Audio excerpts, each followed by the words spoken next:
Hey folks, this is Christy Thomas for Intro to Interpersonal Communication, and this mini lecture video is underneath interpersonal relationships, friendship, and romance. And we've already done the mini lecture on friendship, so that leaves romance. Yay, fun times. So let's just dive in it, shall we? The quality of romantic relationships, which, before we dive into it, the book, excuse my book of notes here, gives this linear, from dating to marriage, linear world here of fun. I didn't know if they put that visual in your PowerPoint presentation. I haven't looked at this PowerPoint in a hot second. But anyway, qualities of romantic relationship, and it talks about it's a relationship that included qualities that are most typical of romantic relationships: love, commitment, and physical affection and sex. So let's start off with love. A pair of researchers, and they don't give us his name, says that love differs from friendship in the identity of interest that the partners share. Love exists to the extent that the outcomes enjoyed or suffered by each are enjoyed or suffered by both. So what they're saying is that the relationship shared in love, the intimacy shared in love, the interpersonalness shared in love can affect both, that it is suffered or enjoyed by both partners. Okay. Love involves an increased sense of we-ness. We don't do that. We don't play that. We don't watch that. You're kind of snipping out a little bit of that individuality and then starting in the we-ness. No, that's not every relationship, folks. That's not every relationship. But it's the beginning of the chat here. The book then tells us about the triangular theory of love. Definition. This theory suggests that all loving relationships can be described according to three dimensions: intimacy, commitment, and passion.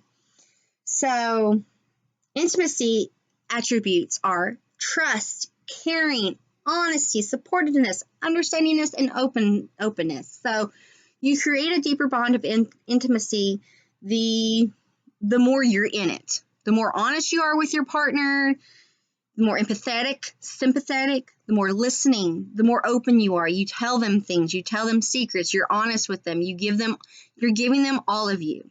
That's what we're talking about in the intimacy. You're creating those bonds.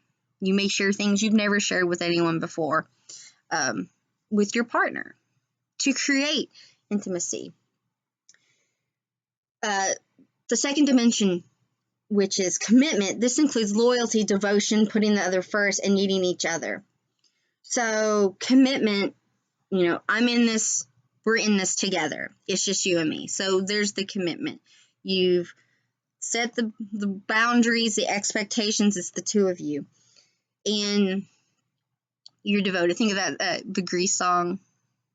Hopelessly, sorry, I do not need to be singing on here, but hopelessly devoted to you. That falls underneath commitment. Loyalty. Loyalty is standing by your partner, your romantic, serious partner. You don't let people talk about them. You don't let people put them down. You don't let your buddies, you don't let your coworkers, you don't let your, you don't even put the family, you put them first in front of family. So if, for no reason, if people are talking bad about your significant other, like there's no basis for they're just jealous maybe, or insert here the emotion, you put the partner first. Say, hey, that's not cool. That ain't flying here. That's a no-fly zone. That falls under commitment. Now, the last dimension is passion. Passion includes excitement, sexual interest in activity, and extreme longing. So passion, I'm trying to think of the best way to describe it, but I'm pretty sure that's straightforward. All this falls under the triangle theory of love. You need intimacy, commitment, and passion. It all has to be there. Passion the book says is defined as the state of intense longing for union with another. Passion, they also put it when you're developing romantic relationships, is a pretty strong one, which is, yeah, I can see that because, think of those first stages. If you have a romantic partner, or, think of the relationships you've been in, those beginning, like honeymoon stages, those beginning stages with that passion are amazing. You want to know more. You want to see more. You want it all. You crave to know all you can about that person. You crave them mentally. You crave them. You want to see them physically. And when I say physically, it's not just sex. You're craving the intimacy of the connection. You're craving to be next to them, to smell their scent. I say smell their scent because perfumes and colognes and body washes and stuff, some people have signature scents that they wear all the time. So you crave that smell. You crave that, that passion's there. You want it. You want it all. You crave them. You want in. You got to know. And you feel that when you're beginning relationships, the butterflies in the stomach. They're building up. You can't get enough of them. You don't want to be away from them. That's what we're talking about with passion and the beginning of relationships. So, the book gives also this fun little diagram here of the triangle theory breakdown rule. Now, there's a simpler approach the book also discusses. It presents romantic love as having two parts, passionate and compassionate. Now, passionate love is romantic love that serves to establish attraction to, interest in, and focus on one person.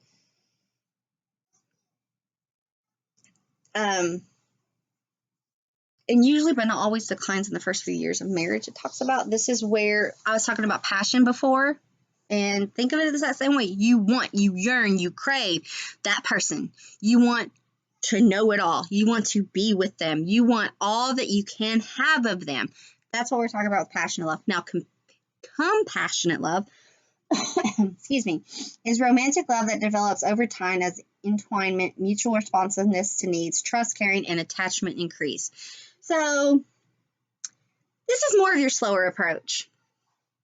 It's not saying passion isn't there, but you're more of a slow approach. It's not like full on two burning souls. You meet and you're building the blocks. You're building that foundation. And through building that foundation, compassionate love emerges. And sociologist John Allen Lee created a similar scheme that defines 6 types of love found both romantic and non-romantic relationships: eros, ludus, storge, mania, pragma, and agape. Please excuse me if I butcher anything in the next hot second. First is eros, which is eros is sexual erotic love based on the pursuit of physical beauty and pleasure. This is the physical need for sex that brings many couples together. Sexual attraction brings special needs and emotions to a relationship, sometimes obscuring other concerns. This just breaks down saying that this stage of a relationship can kind of have blinders on to other situations because of eros love, because of the eros, yeah. Shakespeare has a quote that falls beautifully with this.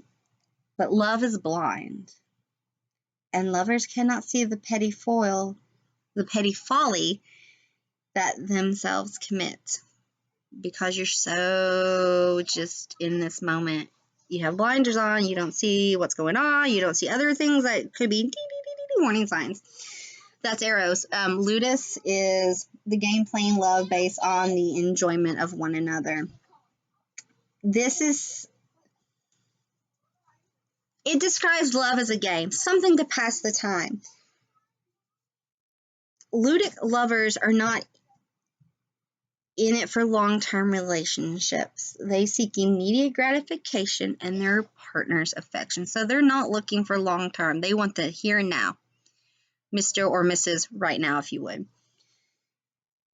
The goal is to be in love and to enjoy partners rather than to achieving sexual victory. So this isn't the hot passion that we find in Eros.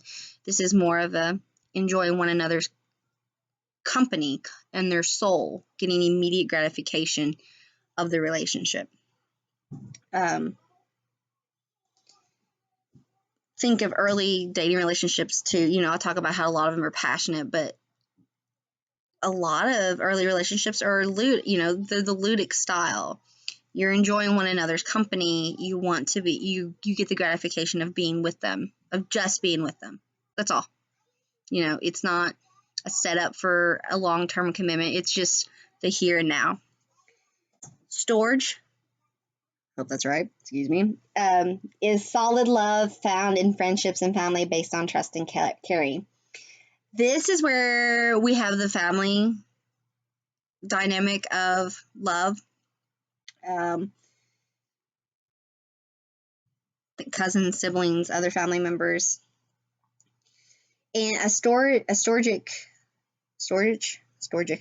relationship usually develops over a long period of time and is solid and more resistant to change than that of erotic love.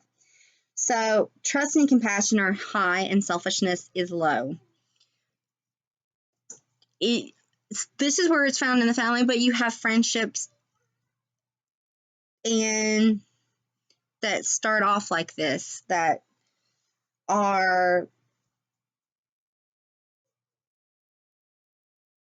I'm trying to find the best description for this, and I'm obviously lacking here. It's something that develops over a long time. It's not the immediate on fire, boom. It's a slow and steady, you're in the waist type situation. You think of friendships and relationships you have with cousins and siblings. They don't always start off like that, especially siblings. Good grief.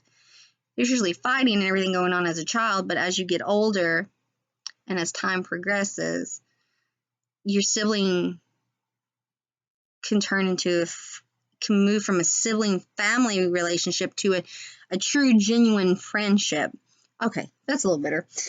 Mania is obsessive love driven by mutual needs.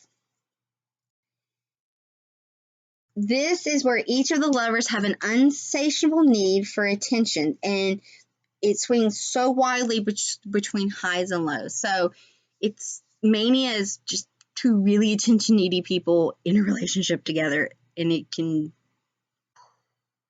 implode or explode. It's not just that. That has it come across as evil, but it's not.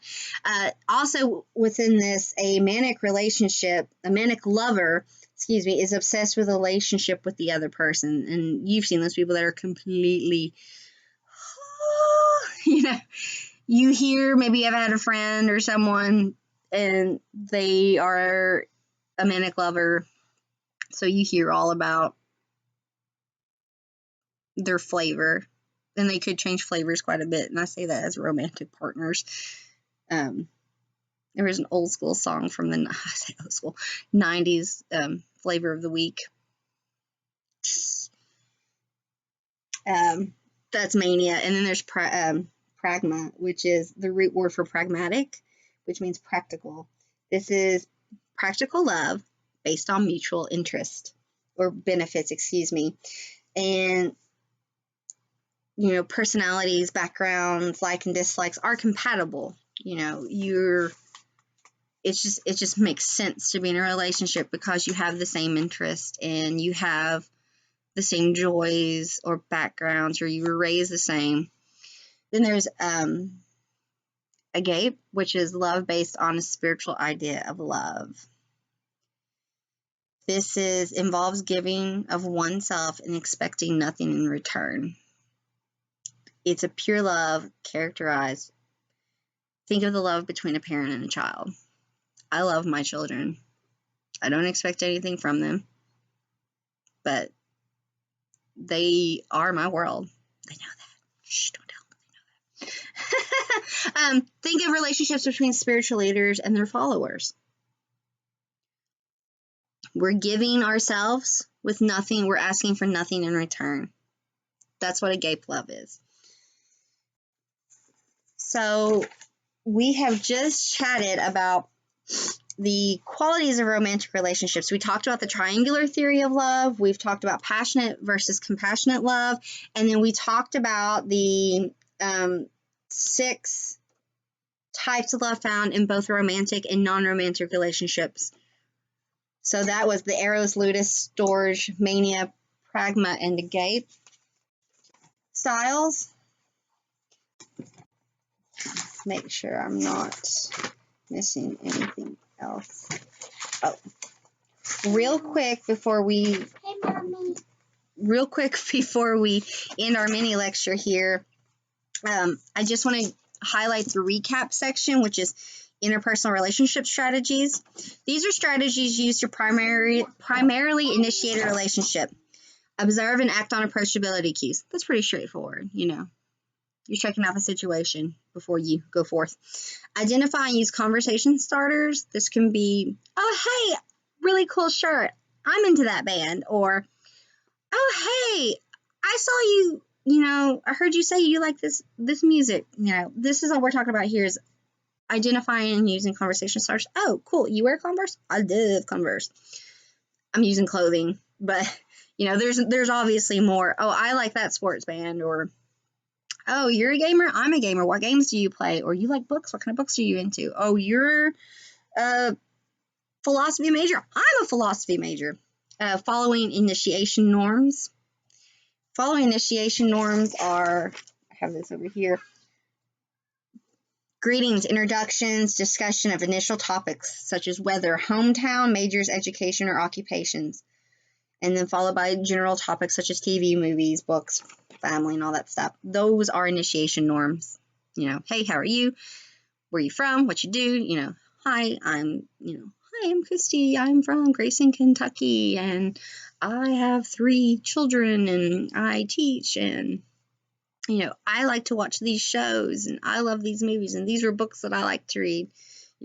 Just normal conversation starters, or when you're getting to know someone, norms. Ask questions and don't expect too much from the initial reaction. That's all on initiating. This is strategies on initiation or escalation of relationships. Communicate and cultivate attraction. Be open and self-disclose appropriately. That's based off you, how much you want to share. Gather information to reduce uncertainty.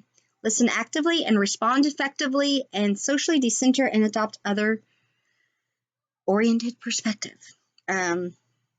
This is just talking about the tit for tat, this and that, the back and forth. As we escalate relationships, it's really getting into really building up our connection with others or our partner who we have our sights on. Then the last is the escalation and maintaining of relationships. Expressing emotions, providing comfort and social support, communicating, engaging in relationship talk, be tolerant and tactful, and managing conflict cooperatively. So what does that mean? Express how you're feeling. If you're happy, be happy. If you're upset, be upset. Let them know you're upset. Tell them why. Work through it together. Be their comfort. Be there for them, when they need it. And there's so many, and be open to communication. Be open and to engaging in conversations about the relationship, where you're at, where you are, what you expect, like full circle, all these other little mini lectures. That was just a quick recap of those. I didn't go into depth in those. PowerPoint and the Learn Lessons cover all those beautifully. So again, this was the section on friendship and romance. Thank you guys so much for listening to me talk on in these mini lectures, and I hope you all have a wonderful day. Have a great week. Bye.